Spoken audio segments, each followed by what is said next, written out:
Are you gonna stay tonight? Are you gonna stay tonight? Oh, oh, oh, oh. Are you gonna stay tonight? Kembali lagi di LK mengatasi masalah tanpa.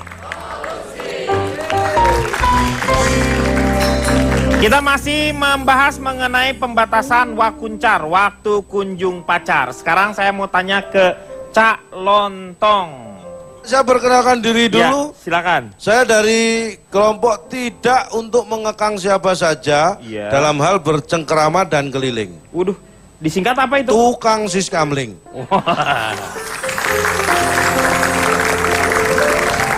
Saya menghargai pendapat siapapun panelis yang ada di sini. Cuma saya perlu menggarisbawahi sebelum saya menyampaikan pendapat saya ya. Iya.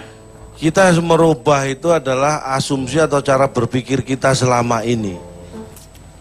Karena kalau dari tadi yang disampaikan panelis, saya hanya melihat bahwa ketika ada aturan atau undang-undang, pada umumnya masyarakat kita itu mengatakan satu, ini pasti ada celahnya. Iya. Dua, emang yang bikin aturan ini udah bener. Iya. Selalu mempertanyakan hal yang bukan itu tujuannya. Aturan atau undang-undang atau apapun di masyarakat, di negara ini kalau diterapkan, itu punya tujuan dan ada latar belakangnya. Kenapa? Itulah yang tidak banyak dipahami. Akhirnya terjadi hal-hal yang sangat pragmatis. Misalnya disebutkan di situ, ini kita bisa masalah wakuncar yang dibatasi. Iya. Pacaran tidak boleh lebih dari 21.00 WIB, ya kan?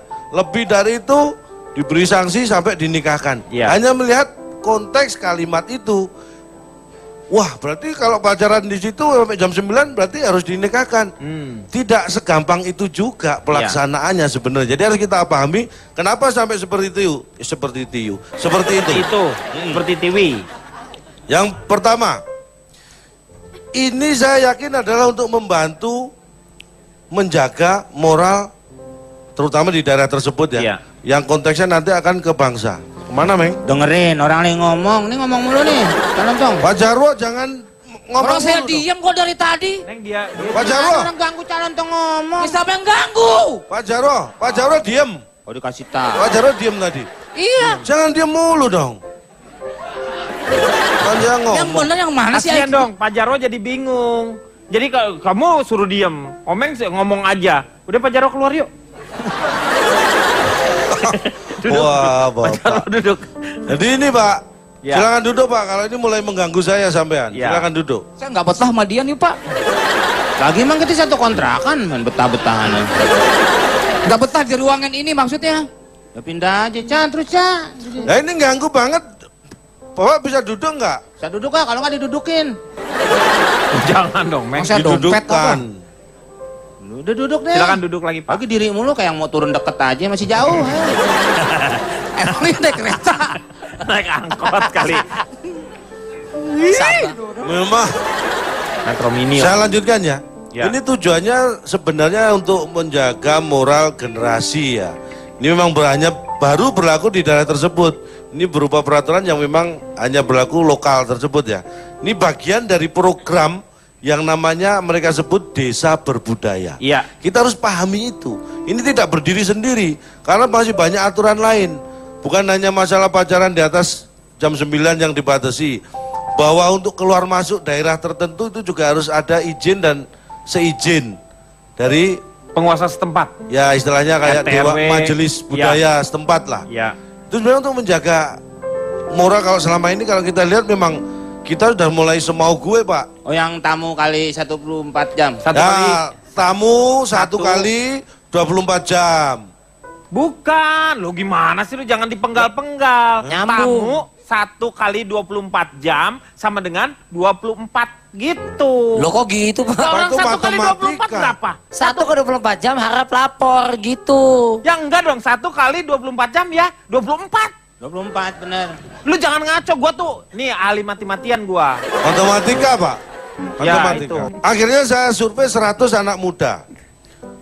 Saya tanya tentang batasan aturan waktu berpacaran ini, keberatan atau tidak, ada pengaruhnya atau tidak. 100-100-nya menjawab tidak terpengaruh dan tidak peduli malah. Oh bagus. Saya survei di Surabaya ini.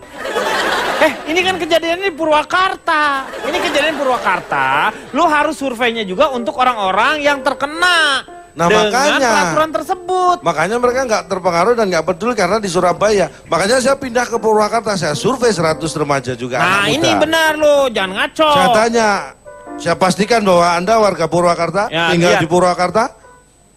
Berarti saya juga di Purwakarta. Iya, lu lihat TKP-nya seperti apa? KTP.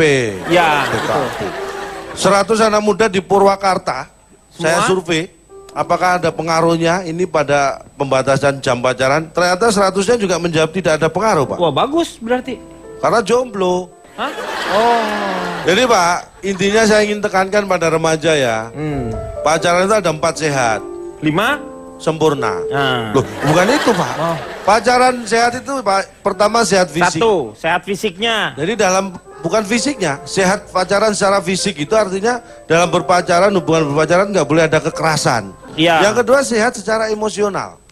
Iya benar. Jadi ini hubungan terus terjalin baik dan nyaman, terus saling pengertian, keterbukaan. Mampu mengontrol emosinya. Itu mengontrol emosi itu sehat secara emosional. Yang kedua, yang ketiga sehat sosial Pak.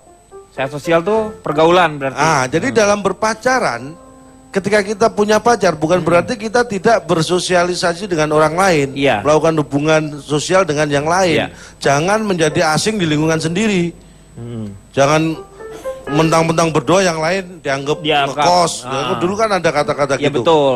Gitu, dunia milik kita yang lain ngontrak. Yang keempat, ini yang paling penting dan ini yang sangat berbahaya. Sehat seksual. Pacaran yang sehat itu yang jauh dari hal-hal yang bersifat seksual, gitu loh. Jadi harus bisa menjaga, saling menjaga, mengingatkan. Tidak berpikiran ke arah seksual, itu yang tidak boleh terjadi. Bagaimana Kang menurut Denny, Cipan? kebayang nggak? Ini baru di Purwakarta aja udah heboh. Gimana kalau tato diterapkan di Jakarta? Udah pasti gejolak kaula mudanya lebih hebat lagi.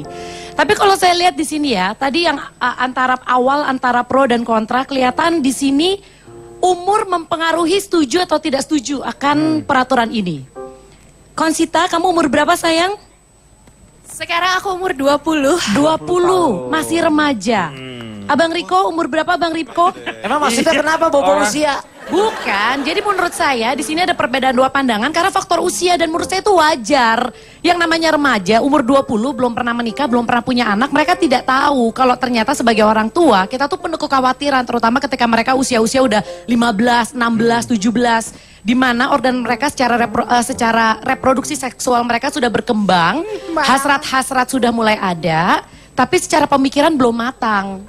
Dan sedangkan untuk yang berumur, apalagi sudah menjadi orang tua, itu sudah tahu kalau dengan adanya peraturan ini setidak-tidaknya meringankan tugas kita sebagai orang tua. Itu kalau dari sudut pandang saya, Pak. Misalnya nih, kalau kita lihat yang pembatasan sebelum jam 9 udah harus pulang ke rumah masing-masing. Ya. Kalau kita lihat dari sisi kesehatan tuh bagus karena remaja, Pak, usia 14 sampai 17 tahun itu harus tidur 8 sampai 10 jam. Ya. Kemudian usia 18 sampai 25 harus tidur 7 sampai 9 jam.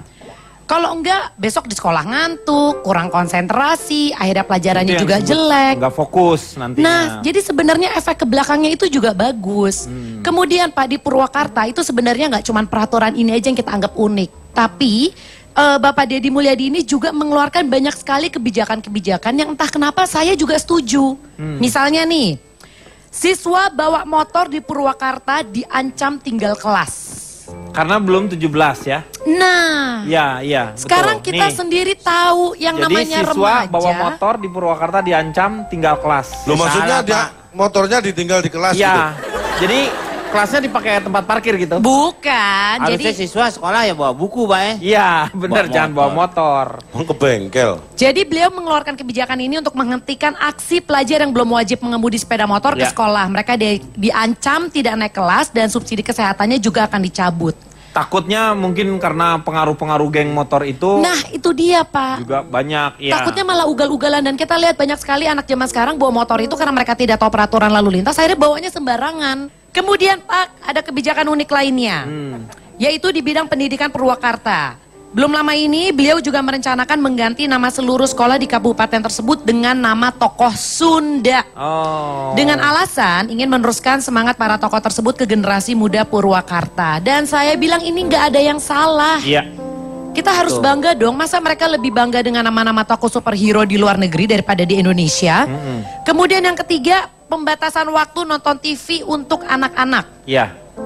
Jadi Bapak Deddy Mulyadi juga mengeluarkan kebijakan mengenai pembatasan untuk menonton televisi bagi warganya terhitung antara maghrib sampai selepas Isya. Dan menurut saya emang apa yang salah? Selama ini masyarakat bilang tayangan televisi Indonesia tidak mendidik, apaan tuh sinetron. Ya udah sekarang dikasih aturan, nah nggak usah nonton. Lakukan aktivitas yang positif lainnya. Iya, betul. Jadi menurut saya sejauh ini semua kebijakan yang dikeluarkan oleh beliau itu adalah kebijakan yang sangat positif. Iya, saya yakin ini adalah banyak efek positifnya kalau misalnya kita memang mengikuti aturan-aturan tersebut. Kita akan kembali setelah yang satu ini. I don't like it, oh I love it.